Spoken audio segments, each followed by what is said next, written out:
अस्सलामुअलैकुम दोस्तों, मैं आपको एक लाइटरूम का अच्छा तरीका बताता हूँ। पहले हम गैलरी में जाएंगे, गैलरी के बाद हम पिक्चर को क्लिक करेंगे, उसको ऐड करेंगे। ऐड करने के बाद हम आउट फोटो में जाएंगे, आउट फोटो में जाएंगे, हम इसको पिक्चर को क्लिक करेंगे।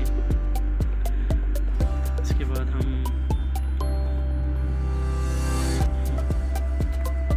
लाइट में जाएंगे, इसका 20 रखेंगे, इसका कॉन्ट्रैक्ट से जो 28 रखेंगे।